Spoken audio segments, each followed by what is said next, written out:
This is the Freightliner P4 familiarization video. Starting from the left, the ignition switch, your headlamp control,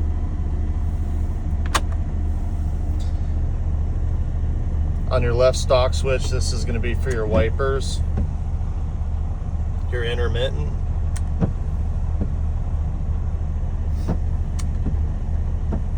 low and high speed setting. Flip it down for off.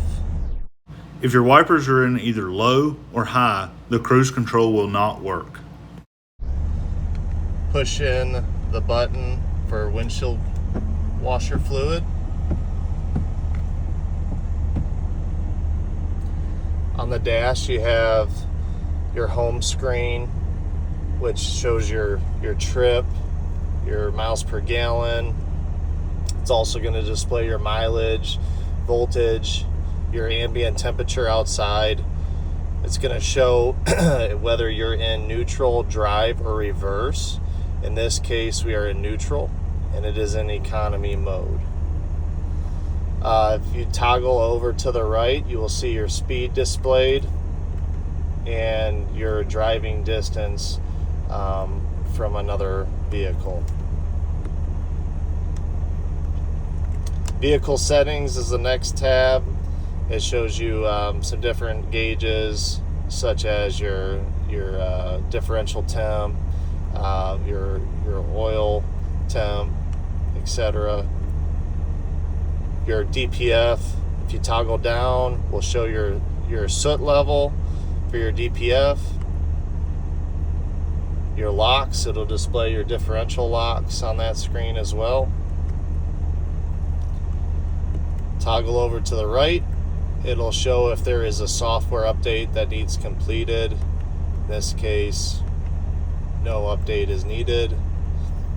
No alerts. And then the audio settings and your overall settings for the dash brightness, lighting, etc. That can all be toggled through the controls on the left hand side of the steering wheel. Over on the right, we have the right hand stalk switch, which is for the transmission. This is how we go into drive. You put your foot on the brake pedal and flip it forward to drive, and it'll show that you are now in second gear. Shift to neutral, hold the brake in and flip it down for reverse, and then hold the brake down and flip it back to neutral for neutral. When in drive, push the end of the shift stalk to put the transmission into manual mode. You'll have limited gears and RPM. To put it back into automatic, push the end of the shift stalk again. If you lower the right-hand stalk switch, it will turn the Jake brake setting on. As you can see, the green light at the bottom of the dash.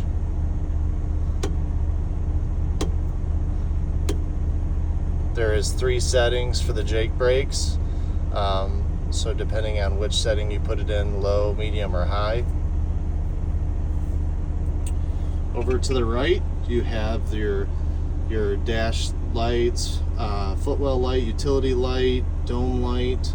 There is a test light button which will trigger the outside lights to do your pre-trip.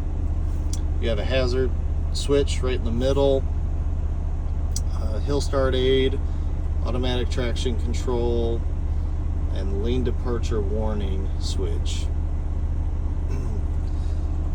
You will have your MV3 valve right here.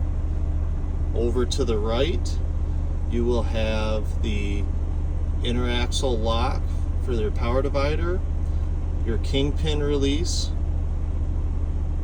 and your raise and lower feature for the rear airbags, along with the trailer hold switch. You have your HVAC controls right here. The biggest call out for this is there's an all mode at the bottom of the right dial,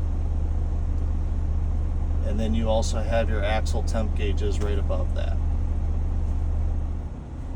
To utilize the kingpin release, ensure the landing gear is down and ready to drop the trailer. Disconnect the glad hands off the trailer. Ensure that the tractor parking brake is set, and hold the kingpin release switch for a minimum of 3 seconds.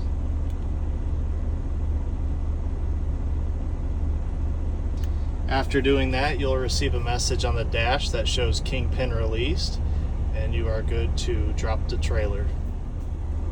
To utilize the trailer hold switch, you want to first ensure that both the trailer and tractor parking brakes are set. Once those are set, you can then press the switch, and the brakes will be applied on the trailer. Therefore, you can slide your tandems.